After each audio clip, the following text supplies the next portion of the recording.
In Latin America's reggaeton capital, dancing until you drop isn't just encouraged, it's the best way to see the city. Hi Afar, my name is Cat Sposato, and today we are in the beautiful city of Medellin, Colombia, and we're going to be taking a musical tour of the city. Medellin is Colombia's second largest city, with more than 2.3 million residents. Travelers usually come seeking out the country's most popular music genre, reggaeton, a pop music sound that combines elements of reggae, hip-hop, salsa, and trap. Since the late 2010s, Medellin has transformed into the epicenter of reggaeton music in Latin America, earning it a UNESCO Creative Cities designation back in 2015. They say you can find a performance almost everywhere you turn here. I decided to see how many I could find.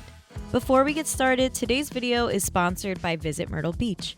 I want you to take the next few seconds and picture yourself in Myrtle Beach. You're warm, relaxed, and incredibly content.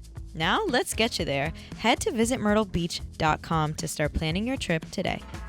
We started off in Comuna 13, one of the most inaccessible parts of Medellin. Built into the Andes Mountains, it didn't have paved roads or public transit until the early 2000s. Now, buses, escalators, and walkable paths have opened up the area to tourism. I visited with Casa Colacho, a nonprofit that empowers local musicians and tells the Comuna story through art and music. The guides are musicians themselves, and our 3-hour walk brought us through vibrant murals, community landmarks, and stories about how local hip-hop collectives used music to resist violence and organize during the 1990s. We stopped for live performances, breakdancing, salsa, and a full-blown concert by Venice Music, a freestyling reggaeton group that makes up songs using audience members' hometowns. Later, in the Comuna's artistic corridor, we visited the Salvajes Gallery and El Flow Machine recording space at the Colectivo de Artistas Salvajes Studios, where musicians come to record their songs. Afterward, we grabbed a mango biche, or bitter mango, ice pop from Cremas Doña Consuelo, a favorite amongst celebrities like J Balvin, Maluma, and even former President Bill Clinton. We wrapped up our tour at Casa Colacho HQ, where I saw their performance space and recording studio. I even got to leave my own mark by spray painting part of a mural on their walls. Next, I met up with Ian Londoño from Living Tours Medellin, who took me to the city's biggest reggaeton landmarks and neighborhoods. We started off with a visit to the neighborhood of Colombia's biggest reggaeton artist, J Balvin, the first musician to get a song entirely in Spanish to #1 on the Billboard Hot 100 chart in the US. This is Barrio Alfonso Lopez, a working-class neighborhood here in northwest Medellin.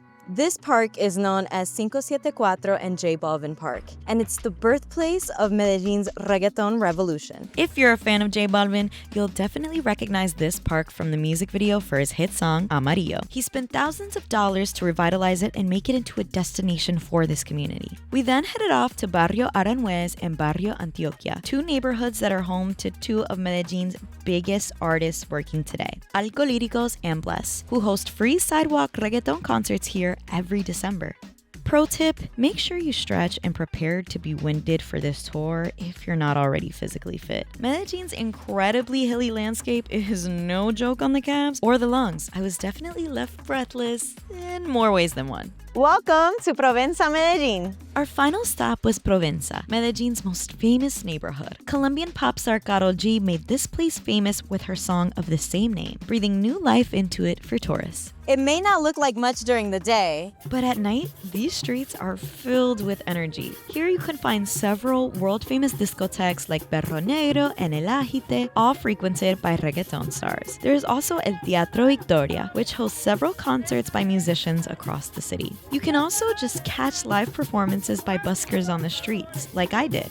I closed out the trip in one of the most traditional ways possible, by visiting Mad Radio, one of Provenza's best bars for music listening. I ordered a quick drink from the bar and then sat down to jam out to some of my favorite tunes and rest my legs after a long day. If there's any music landmarks we missed in Medellin, let us know in the comments. Otherwise, don't forget to like and subscribe so that you never miss a video.